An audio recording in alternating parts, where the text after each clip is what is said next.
And we're live. Welcome to Earful of Dirt, the Major League Rugby podcast. Thank you so much for joining us. I'm Corey Munson, coming to you live from Iowa. I'm joined, as always, by Aaron Castro in Arizona and Liam Madigan-Freed in Massachusetts. How's it going, guys?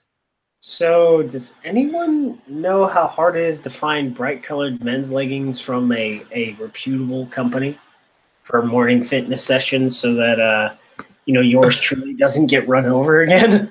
I don't even know what an example of a reputable company in that context would be. Well, but I'm doing fine though. Thank you. Nike, Under Armour, Adidas. Oh, I get even Reebok would be okay. But yeah, I think of the 250 offerings I looked at on Nike.com, Under Armour, Adidas, there was one pair of like bright color of Under Armour. I was like, if that's it, I guess, got to get like 5. What are you looking for, like neon green or something like that? Yeah, I'm trying not to get pink. Run over. Fuck it. Whatever's like neon, I'll go neon pink. I just don't want to, get hit again. Well, I guess, yeah. So long story. You need to get like a construction vest. That might help. There you go. Something highly reflective. Liam, how's your week been, my friend? I'm starting to feel kind of like a vampire. As I've been telling you guys the last couple of weeks, I've been working construction while just trying to save some money before making the move to Houston. And so I've been working overnights pretty much 4 days a week, and I'm an official vampire now, I think. I'm starting to grow fangs. I'm afraid of the sun, and I get very irritable when people disturb me in my castle. I was planning on sending you a shipment of garlic bread. I guess we'll kind of skip that. Nah, I'll if it means getting garlic bread, I'll take the good swift death on that. Not garlic knots. There's a pizza joint here that makes pizza muffins, and I'm not talking like pizza rolls, but like we're talking. It's basically a muffin of pizza. It's kind of cool. So if you want some of that, just let me know. Dude, send it through, man. I might not be in college anymore, but I'm still totally welcome for free food. Wow. Well, so I'm stuck in the rain. I don't know about you guys, but it's been raining for basically 2 weeks straight here, and we're about to have our third flood of the fall here in Cedar Rapids. So, as the name of the city implies, there's a river that runs through the middle of town, and this thing has a tendency to go up and down once in a while. But this year has been kind of strange, so we're looking at a major flood stage by Wednesday, whatever that means. So, hey, if I'm not here next week, look for me down in the Mississippi somewhere. Do you guys have a dike that you seal off so that it protects you, or are we past the seal off the dike stage? They keep putting up earthen levees, so basically they pile up a bunch of dirt along the river. And I think after the big flood about a decade ago, FEMA was supposed to build some stuff, and then they never did. So we're just pretty much hanging out. Are you saying FEMA may have forgotten about some people they were supposed to help? This is very uncharacteristic of that organization. I think the answer is I'll tell you what, though. My trailer has been fantastic. 4 square walls, all the arsenic you can breathe. It's amazing. Mm-hmm. Merca. And on that note, for those Isn't this a show about podcast, rugby? We talk about rugby every week. We're live on YouTube every Monday night. We discuss news and rumors from Major League Rugby. That's the United States Professional Rugby Union. It's a chance for us to look at the issues affecting the league, hear from league officials, players, team leadership, and to check in with our friends from across the country. So, Aaron, you'd like to tell us what's going on this week? What we got on the show coming up? All right. Hey, Corey, thanks. On the rundown this week, we've got some club scores that play into MLR this coming preseason. Then we're going to tear up the America's Pacific Challenge performance against Tonga A. We lost 39-30. Kind of late with how that happened, but thanks to everyone in response to our last giveaway for the rugby weekend triple header presented by UL, and those are courtesy of the rugby weekend. So thanks to them for hooking us up and hooking you up. The winner last week was Carly McKinnon. She is a Seattle Saracens Women's Premier League player. Good shout out there. She also played with the Washington Athletic Club last summer during sevens. But this week's contest is pure social, all right, on 3 different platforms, Facebook, Instagram, and Twitter. Like the post, share/retweet the post, tag a mate, and basically 3 chances to win across 3 different social platforms. So 3 tickets going out this week on Friday, and then we have 1 more pair of tickets to give away next week, courtesy of the Rugby Weekend Triple Header presented by UL. But hey guys, before we go on, I wanted to share something real quick.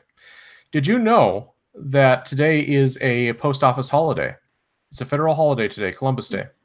Did you go to the post office? I only found this out because I tried to mail the tickets out to Carly this morning, and they didn't get very far. So post office will pick those up tomorrow, I promise, and they'll be on their way to you. So it's called Columbus Day. In 1492, Columbus sailed the ocean blue, but guess what? He was second.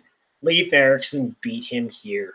So happy Leif Erikson Day for all those that care. Mm-hmm. Shout out to the great state of Vermont for making it Indigenous Peoples Day, by the way, officially in that state. I'm happy for you, but we can just keep the names of these random holidays that bless the government workers with days off. They don't matter. But yeah, all right. On to the club scores.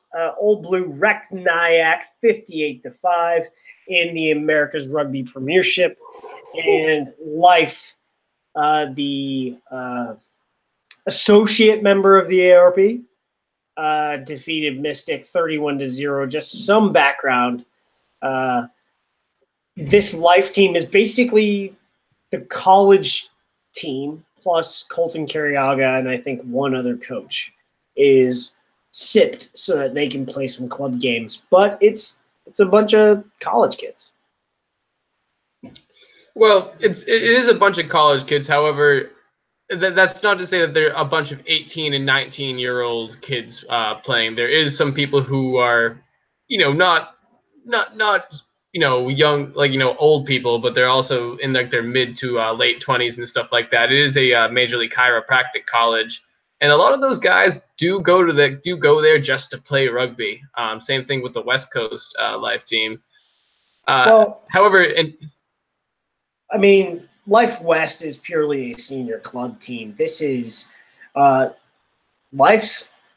this team is their undergraduate university team. Granted, some of those guys are older. They are recruited foreign players, don't get me wrong. But it is a high-performance varsity-like program. Definitely, and obviously not to knock Life. It's a great program, and they definitely deserve to be playing against those ARP teams.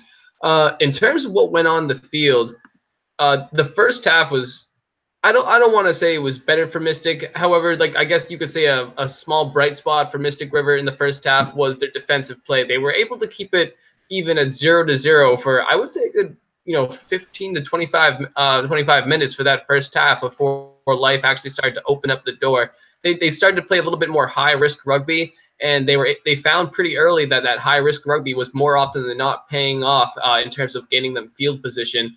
And Mystic was on their back foot the entire game, and so was the stream. I don't know if anybody else was watching. There was a couple instances in which you just got those blocks of different colors looking at it, looking like some sort of retro Stranger Things scene.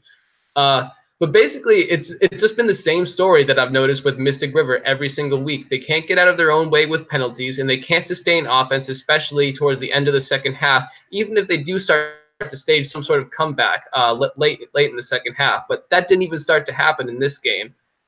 Things that I really want to see done different from Mystic River is getting off to a faster start. That might start with having somebody like Chris Slater move into the starting lineup as opposed to being a reserve. He has really big game-breaking speed, as we saw with his season with the Houston Sabercats, and I think somebody like him might be able to open up the gates a lot earlier, because if they can do that, they can use their really good they can use their affinity for playing defense to make sure that they keep that lead.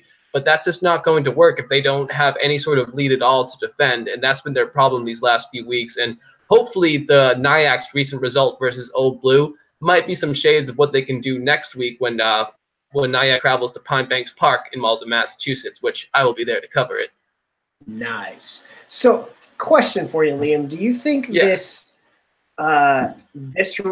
Mystic season so far is going to show up on the field under the Free Jacks banner, since the Free Jacks are supposed to field a team against the Arrows in a couple of weeks?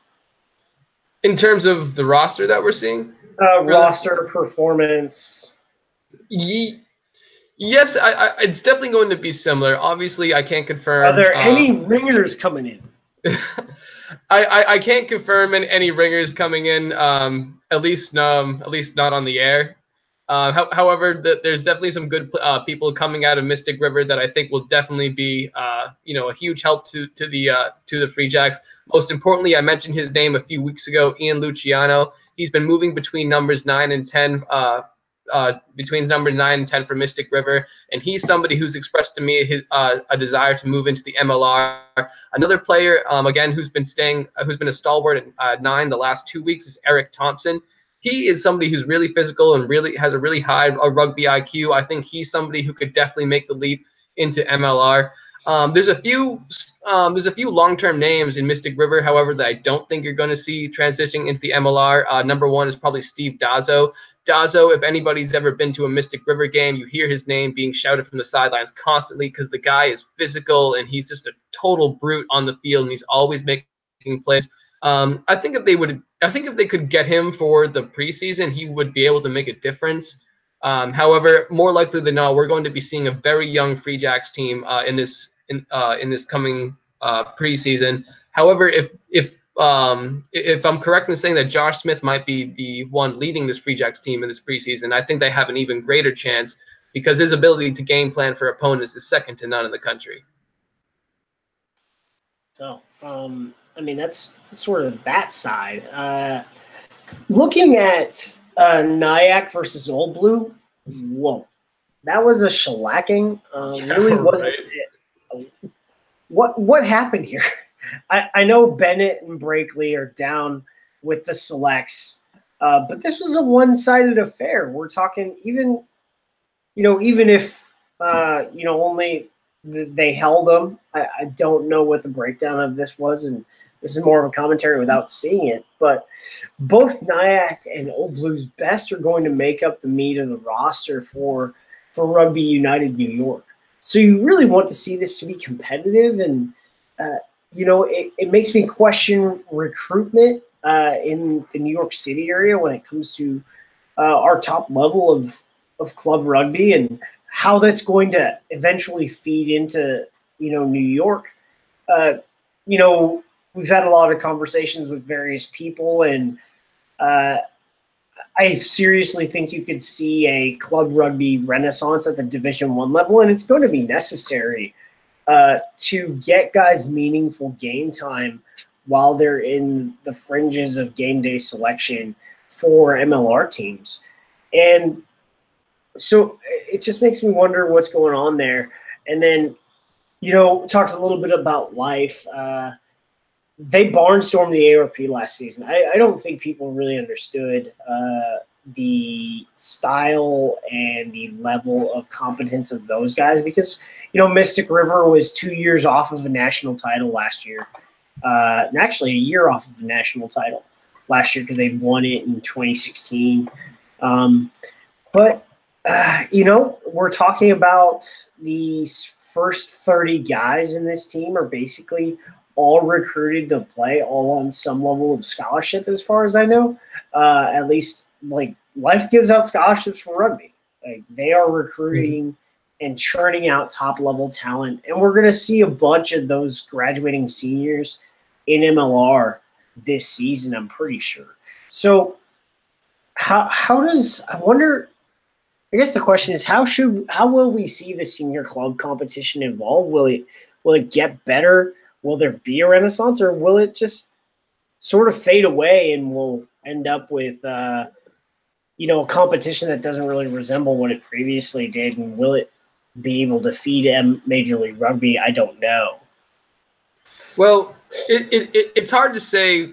It's hard to say definitively, and it's hard to give one answer for one elongated period of time.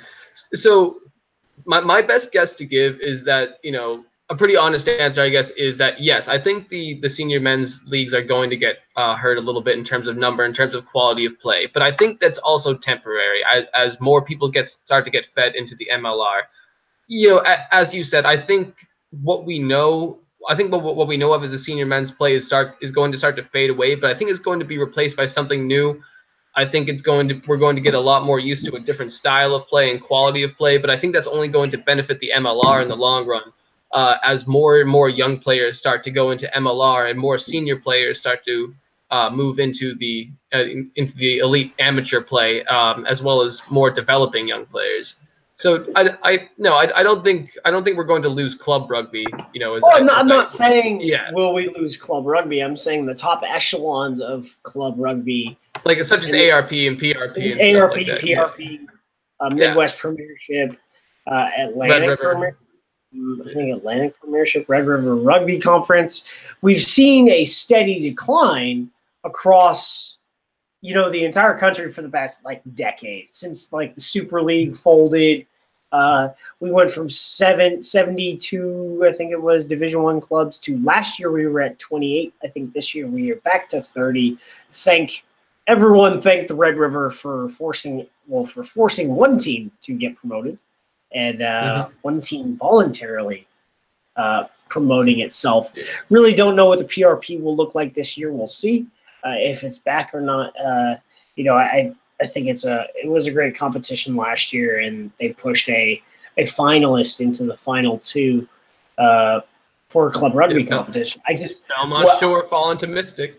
What I just want to see is, in a catchment area for an MLR team, the size of New York, or the size of Boston, or the size of Houston, or the size of Dallas. I mean, Dallas has 2 Division I teams, but it could have more. Go down to California. The size of San Diego has a couple of D1 teams.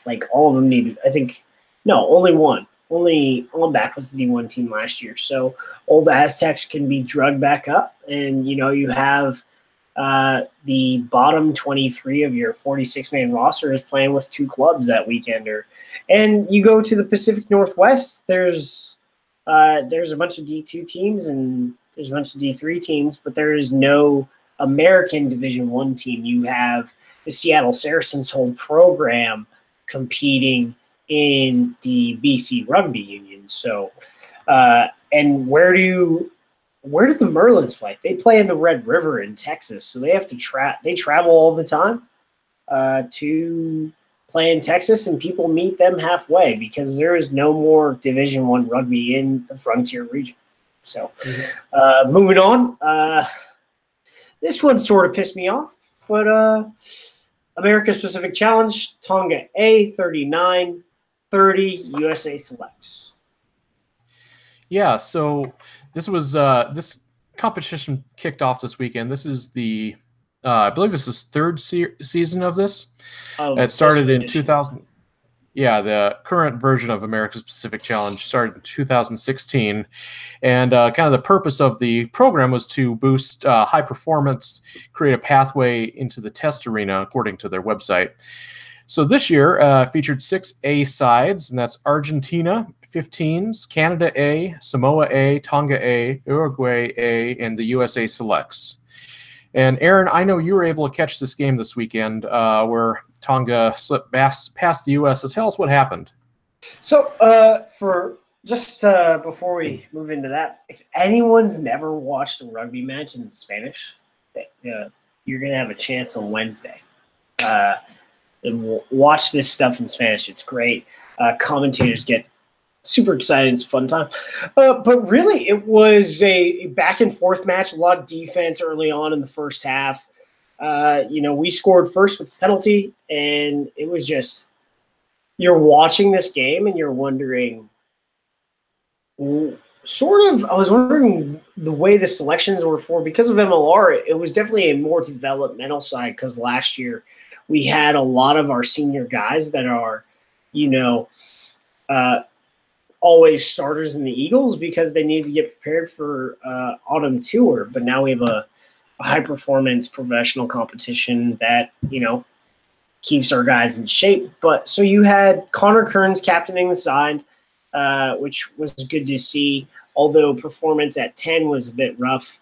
Our backline, man, their chemistry was a bit off over most of this time. I think Ryan Matias, if this is about development, then he's not starting, obviously. But if it's about winning, Ryan Matias needs to start at wing or center because he was a light switch for this team in the second half. He can do things other guys can't. That's just the reality of it. But overall, we knew our systems, we knew our processes. We ran our offense and attack system very well. But the team we were going up against was decent defensively, but when they had the ball in hand, they played a lot of 8-man, 10-man rugby, and they didn't cycle it to their backs as much. But what they did, the style they played was just so much more physical. And when they tackled us on defense, it was like the best way I can explain it is if everyone remembers when Chip Kelly was at Oregon and they went to the national championship game and they played, was it Auburn? I think it was Auburn, and they just got crushed by a bunch of I'll be corrected when Josh gets me back, but I think it was Auburn. But basically, it was an SEC team in the final. Maybe it was Alabama. And you're talking about a finesse team that knew their systems, but they just got hit in the mouth. And that's what happened. Is our guys, we put out a younger developmental squad, and we got hit in the mouth. We were up 30-24 late in the second half. One of the things that we were having difficulty with was but at the 5-meter line, we were just not cycling well on defense, which I think Scott Lawrence and Dave Williams will tear that up and prepare the guys for the match on Wednesday, and we'll be all right. But you have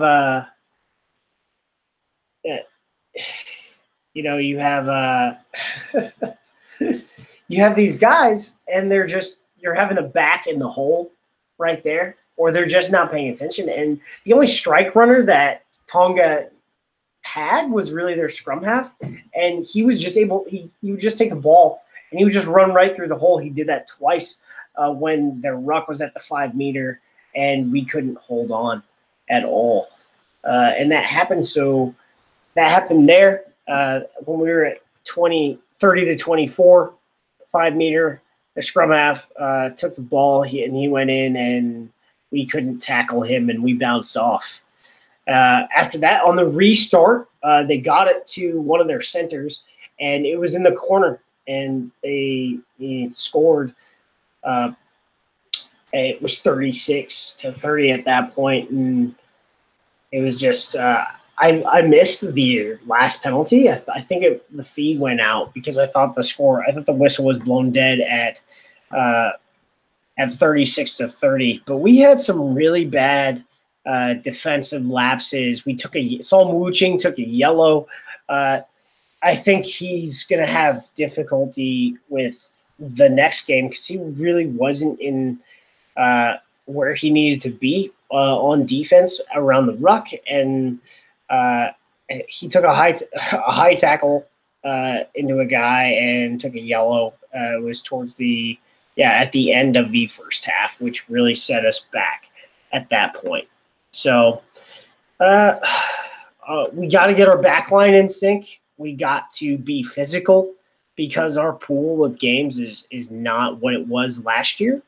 It is going to be tough. And so that's what I had from watching that game. Well, thank you for watching that game because, as you mentioned during our pre-broadcast chat, it was probably not the easiest of streams to watch, was it? No, it was actually hard to get to. So yeah, I'm sure. But hey, that's rugby for you.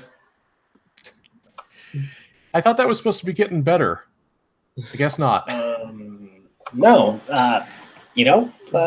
is what it is. Yeah. So, on to our next topic. Tiger Rugby is the high-performance partner of Atlanta MLR. Yeah, and Aaron, I know you've been talking to folks about this, so I guess I just wanted to share a little bit about Tiger Rugby itself before we jump into their relationship with Atlanta. But the organization started in 2007, so it's over a decade old already. The purpose of it was to expose young up-and-coming players to high-level competition. It was primarily a traveling team initially. Since then, it's really become a lot about player development, and it made a lot of noise back in 2016 when it participated in worked with the Ohio Aviators and provided some coaching support in pro rugby. So with all that said, Aaron, I know you've been talking to folks, like I said. So what are you hearing about Atlanta? I was talking to James Walker a couple weeks ago, hit him up the other day, and he's like, pay attention, we're going to drop a press release, blah, blah. And, this hype, and, shout out to Atlanta MLR. Follow them on Twitter at Atlanta MLR. Because guess what? We all met each other because of Reddit. And you know where they posted their press release? Exclusive to our ML Rugby. Shout out to Atlanta MLR. Appreciate that a lot. Appreciated that a lot. That was really cool. It felt special. Now get a name so we can push a subreddit out for you guys. But I was talking to James Walker about this a couple weeks ago, and he said, assumed right that he was working for Atlanta MLR, but he also said to me that Tiger Rugby will be the high performance partner of Atlanta Major League Rugby, and Atlanta will run their own academy that will be separate from the high performance stuff that Tiger Rugby does. Tiger Rugby will work with a lot of crossover athletes that will be in the Tiger system, so that like every day in a daily training environment, so that they can become rugby players, because Tiger has that history. They worked with Sam McGuffey to get him up to speed as a rugby player. I think he spent like 8 months with Tiger before he eventually was signed by pro. Granted, pro wasn't a thing when he was signed by pro, when he was started with Tiger Rugby. And then Spike Davis spent about a year with Tiger Rugby in Ohio as he was converting to being a player. And he lit up pro rugby as well. So they've got a long history going back to Perry Baker as far as one of those guys. And so it's going to be great to see what they can do. And part of that press release is they mentioned one of the things, a week and a half before the press release, James was telling me, he's like, our head coach is already hired. One of his assistants is already hired. And we're working very fast to establish that staff right now so that we can get our systems in place. If you ask around, if you're in Atlanta, you'll probably find out who it is. But the guy's resume is really great from the college game. And, great young high-performance coach that could eventually become the Eagles head coach in probably 5-6 years. I mean, he's young, so he's got a lot of teeth to cut when it comes to him. But it's a great guy. Well, as I've been saying the last couple of weeks, whenever we mention Tiger Rugby potentially getting involved with MLR, is that I think it can only be a good thing. If you look at the other clubs that have put a lot of time and effort into their academy systems, it's been Glendale and it's been Houston. Now, granted, Houston didn't see the results that they probably would have wanted to last year on the field. However, in terms of their program structure, their front office structure, it's a very solid place in one of the largest markets in Major League Rugby. And their academy is going to start attracting people to come to that team. Atlanta being another one of these large market cities in the Major League Rugby, it can have that same positive effect, is that if it establishes a genuine and productive academy system, people are going to want to come to this team from overseas, from other places. It's going to be attractive, which is going to make it more and more competitive in the long run. Second of all, Tiger Rugby is a program that already has its own sort of culture and system of play instilled. So all it really has to do is make sure that gets transferred to the players. It's not at this, I don't want to call it a disadvantage, but it's not at the slight disadvantage in which a team has to start from scratch, from the ground up, and find out who they are as a team. Obviously, there's going to be some aspect to that, but with Tiger coming in and sort of providing that initial foundation of culture and system, I definitely have high hopes for Atlanta in that regard. Yeah, I think James specifically as an evaluator of talent, I think they're with what they plan to do, with what they plan to invest in, it's going to be different than what we've currently seen. And I think the teams that have invested in their academies already won't really have that far to go to do the same stuff. I mean, we're talking, just a couple more steps, and then you'll have the beginnings of real academy systems in place in this country, and we'll start churning out rugby athletes faster than we have in the past, which is, we've been at a snail's pace for years and years. And I think we'll get at least at a tortoise's pace for a couple of years when we start to see that take place. Moving on to our last topic before we hit some transactions and some questions. So preseason matches. Starting to see the preseason match schedules come out. Glendale has theirs out, so they're playing a longer schedule. We didn't really highlight their demolishing of the Barbarians.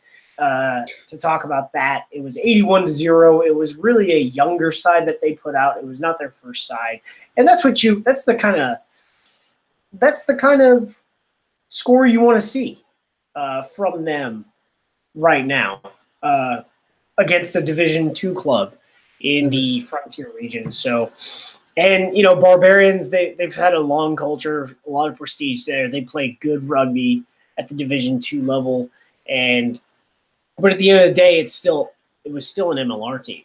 It wasn't their Red River team that was out there. It was all these young guys that are in the academy and some of the old hands to beef them up, sort of like our APC squad looks like right now. A bunch of knockdown starters with a bunch of young guys vying for a spot. But the Seawolves just announced their match against the Crimson Tide, which is one of the Vancouver Island select teams. So that will be really cool. That will be in Victoria on the 22nd of October, I think. I'm hoping there's a stream because I really want to see that. Or December 22nd, not October 22nd. I just want to say, am I the only one who's disappointed they're not playing Alabama? Because when I first read that, I was just like, no shit. But yeah. Oh, I'm our producer or engineer person is telling me that the Barbarians kicked ass this year. They did. To give them credit, they have a bunch of solid athletes on their team, and their sevens team is always good. The Barbarians won the Division II National Championship this year. But moving forward, the Crimson Tide. That would have been hilarious. But so before, really, we only had the preseason schedule for the Arrows and Glendale and Utah. But now we're starting to see it. You see the Free Jacks are showing their colors, and they're unraveling their banners, and they're going to have a few exhibitions this year. Really, I want to see a more controlled preseason this year, whereas last year there was only Glendale, Utah, NOLA, and Houston with a longer preseason to get them ready. For some teams that works, for some teams that didn't, but at the end of the day, everyone's going to have to start doing preseason matches because as the salaries go up, the practice hours go up. So, well, one thing I'm really excited about the preseason is kind of like Aaron said, is that teams know a little bit more of what to expect of what an MLR season is going to entail and what it's going to take physically and mentally to get through one. One thing I hope at least that Houston is going to learn from is not to overplay its starters throughout a preseason. Somebody like Sam Windsor, who didn't want to come off the field for all 80 minutes for not just the entire preseason, but the entire regular season. And I think one of the things you can point to in terms of Houston's lack of success in the regular season may have been that long preseason in which the players just sort of got played out. Even though everybody thought it was going to have the opposite effect. So I'd like to see an MLR preseason where more younger players who are sort of fringe roster guys are getting the chance to develop now that we kind of have a better understanding of who each team's impact guys are, or at least, who the remaining ones are that weren't poached by other clubs in Europe. Shout out to Nick Zaravia from Corvallis. I'm guessing you're a Beaver. Go State. But thanks for watching, man. I really want to see a developed preseason fully next year. In fact, it might, be fully developed this year. We're just not everyone's ready to announce it because there's a lot of other things they got to take care of before we get to that. Speaking of, October 13th is the Houston Sabercats Combine. So if you're in Houston or you have missed any of the other combines and you want a shot at making a team, October 13th, Houston Sabercats. Go to HoustonSabercats.com and /academy. Somewhere on the website you will find details. Yep. I think it's on the academy portion. Yep, go to their academy page. You need to register online, and then you get to the location. The location is on their academy page. Around 12:30, you have to do another round of registration, and then the combine begins at 1 o'clock and goes till about 4 o'clock. You're going to see people like Sam Windsor there, and along with another assortment of both Sabercat and West Houston Lion coaches. So yeah, it's a great opportunity for anybody who wants to get in there and show off their skills to coaches and scouts. Plus, hey, there's probably a T-shirt in there for you. Oh fuck yeah, guy. So transactions, 2 signings this week. So we got Connor Wallace-Sims going to Rugby United New York. This was a move that was more or less anticipated given his prominence in the New York City rugby community with Old Blue. Kind of like another recent signing of Rugby United New York's Luke Hume. He has a big sevens background. He is an Eagles sevens player.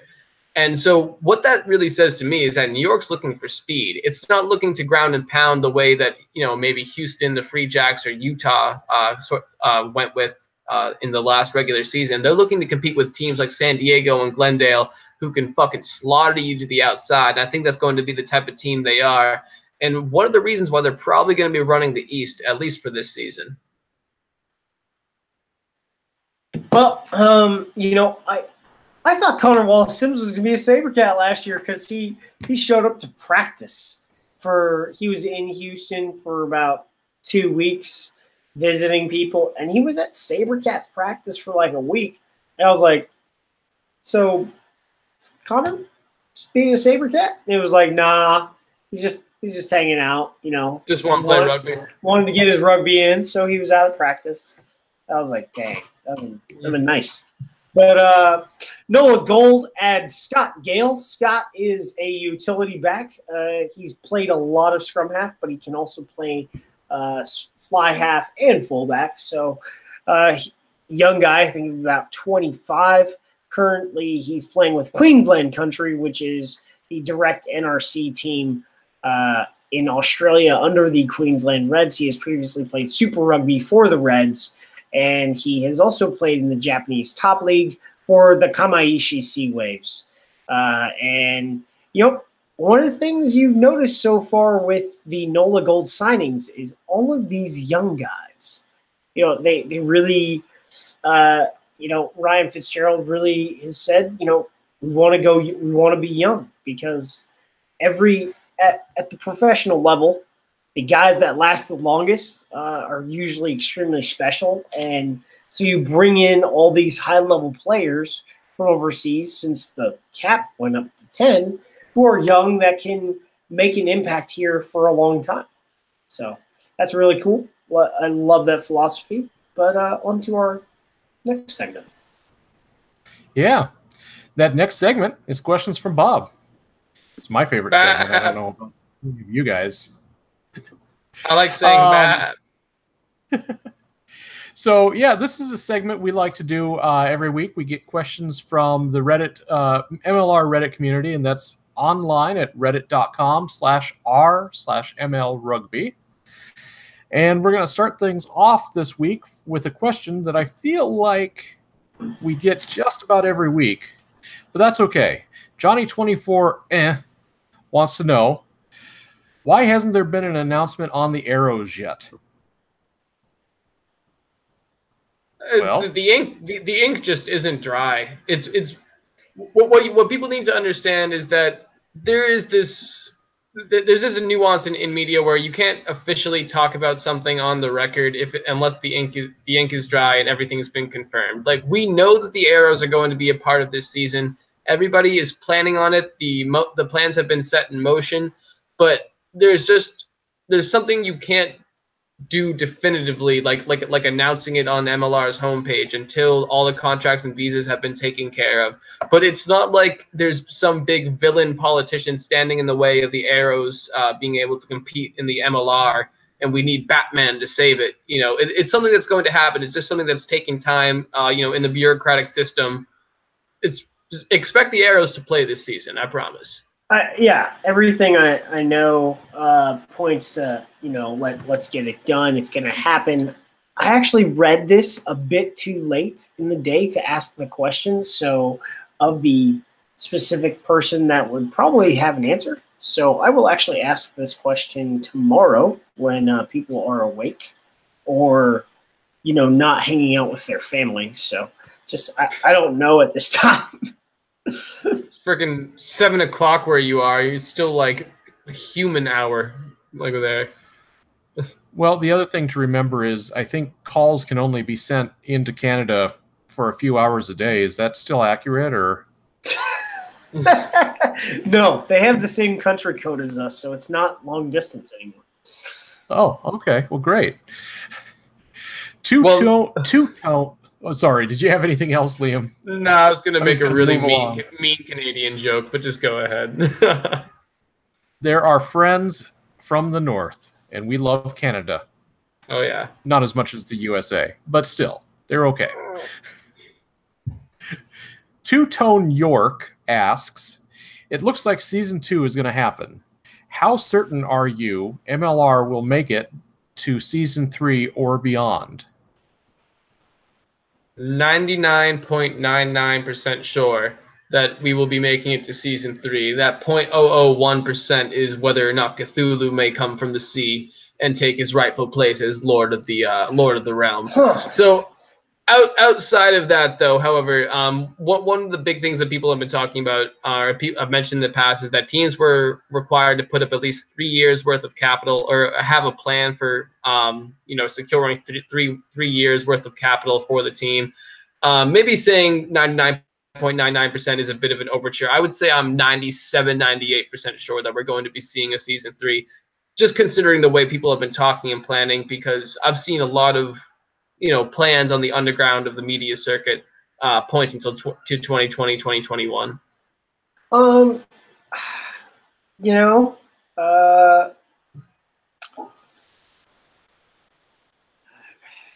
don't know. I would say we're good. It looks with what I've been told, as far as when you talk to certain GMs and you're looking at expansion because you're trying to predict this, you're trying to get especially when you're on the media side and you're trying to get your roots down and establish a relationship with different guys. It's like there's a lot of people interested in adding teams to the league, and one of the things that they're going to have to deal with next year is they've all discussed, having a pause in membership and what that equates to, whether it's a 12 or a 14 league, and then taking a significant layoff of adding teams, which will eventually drive up, of course, the buy-in and just general interest, because if you have a stable product, more people want a part of it. I'm not 100%. I would say I'm about 90% that we're good to go. 10% is, a major economic dive, and this isn't viable. But I don't see that happening. All right. I think that's fair, and I think it's fair to say that we don't know what's going to happen in the future, but it does seem, compared to some of the past efforts, that MLR has really tried to set themselves up for success. And that's what's encouraging me about this entire process. So moving along, we had a comment come in from our YouTube section. So Nick is over there right now. Hey, Nick, thanks so much for listening to us tonight. We appreciate it, man. He wants to know, what happened to the ESPN and MLR deal for online content? If you're wondering, as far as developing more content outside of, putting games on, I think it's just going to be progressive. Same with the CBS one, because the CBS deal says the same thing, that there's going to be more content. And the reality is we're looking at phased investment across, just from the team level to media partners level. So at some point, when the analytics get there, you'll see more and more. So wait and see. Yeah, it's coming. Basically, wait and see. Nick also sent in a second question, and he's curious about investments from overseas clubs into MLR. So are we going to see clubs buying into Seattle, buying into Rooney or Free Jacks?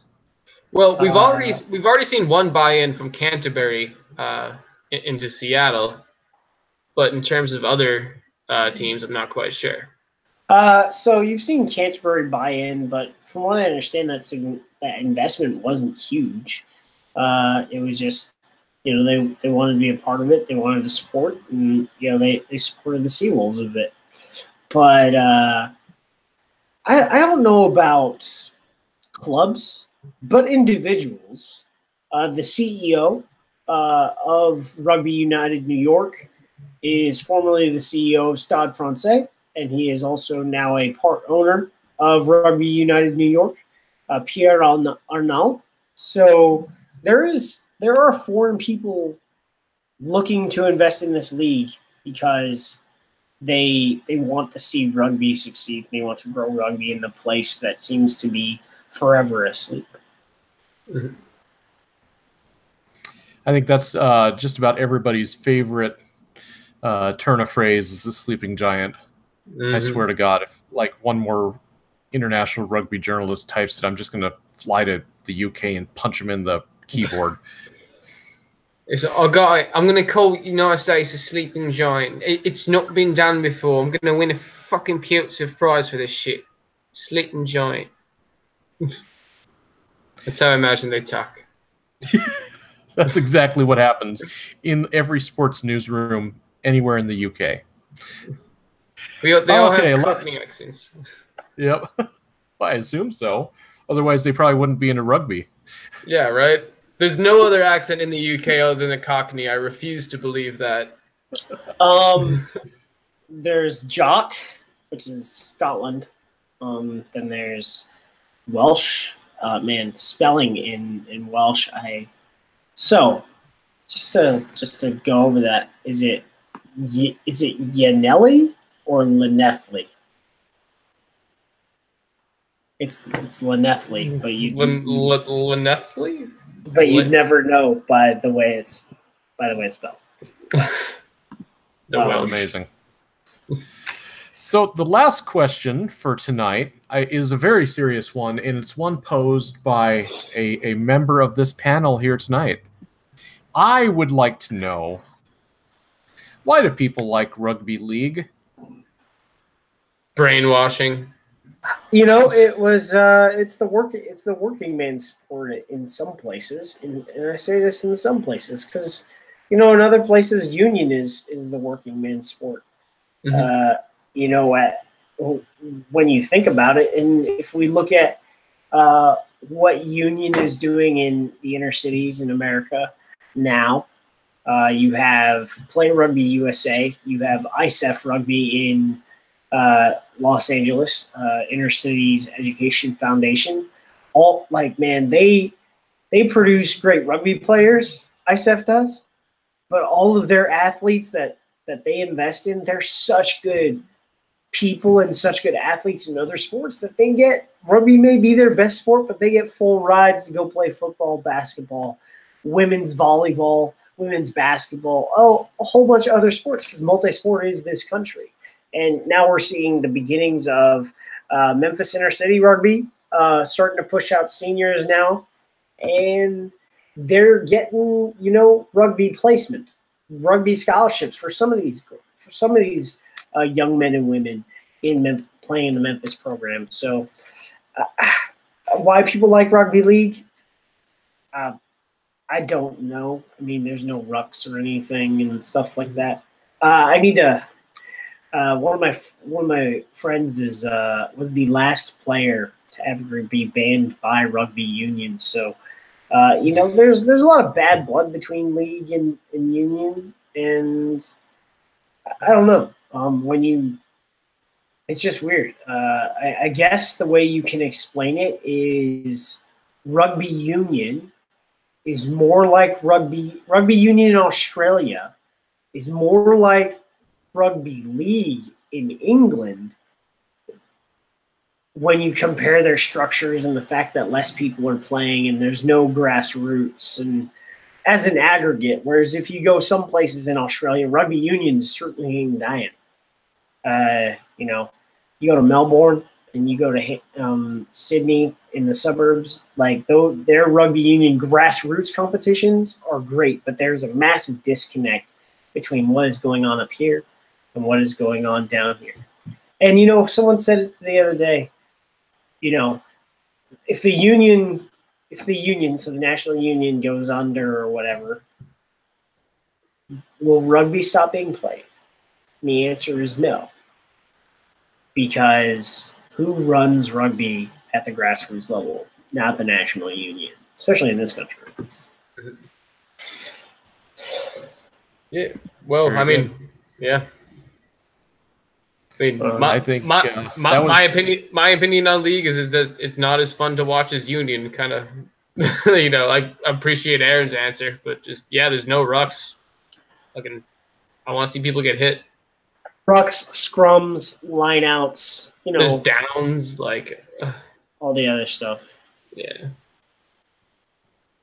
And with that, I think we are just about ready to wrap it up, fellas. So, any final thoughts before we head home? Nah, I gotta go to work, and I don't like that. I want to keep talking about rugby, but you guys got lives, so I understand. Final thoughts. All I got is the giveaway. 3 pairs of tickets, courtesy of the Rugby Weekend triple header presented by UL, are up for grabs this weekend. Like and share on Facebook, also, and tag a mate. Like and retweet on Twitter and tag a mate. And then on Instagram, we'll get this up. Share the post in your story and tag a mate and like it, of course. So lots of taggings. Lots of tagging mate. Tagging mate. I've got a couple things, final thoughts. I'll try to get through these quick. So first off, I just want to send our best wishes to Paul Lasike. He had a great start this weekend for the Harlequins against Saracens, and then immediately got dinged He is now in concussion protocol, but he was tweeting Saturday night after the match saying that he was doing okay and that he really appreciated everybody's thoughts and well wishes towards him. So get well soon, sir. We appreciate you. Appreciate you representing Utah Warriors over there in the UK. So great work. The second one is the Wilmington, North Carolina's Cape Fear Rugby Football Club, along with the entire region, was just destroyed when Hurricane Florence came through just last month.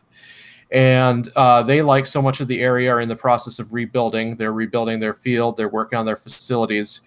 And they have put up a page on GoFundMe asking for donations. So if you guys have the opportunity to jump on there and give a few dollars, help your rugby brethren out, because that's where, like I keep saying all the time, we got to support our local clubs first and make sure that those organizations are strong so they can build a brighter future for MLR, for the national team. Everything comes from the roots on up. So go out and support Cape Fear Rugby Football Club if you have the means and the opportunity. That's it for me. So thank you so much to Liam, Aaron, and Josh over in the comments section for helping us out tonight. For those of you who are still listening, be sure to tune in next week. We're live every Monday night here on YouTube and available for download every Wednesday morning. If you like what we do, please subscribe to our YouTube and iTunes feeds. Especially on iTunes, subscribing and giving us a 5-star like really helps us get noticed by others, and we will read out those positive reviews on air. Be sure to share your news, your views, and your abuse with us on Facebook, Twitter, or Instagram. And be sure to get in on the contest this week. I mean, free tickets, man. How can you beat that? So, hell yeah. We'll see you on the socials, and we'll see you live here next Monday night. Until then, thanks for listening. Go out and watch some rugby. Peace.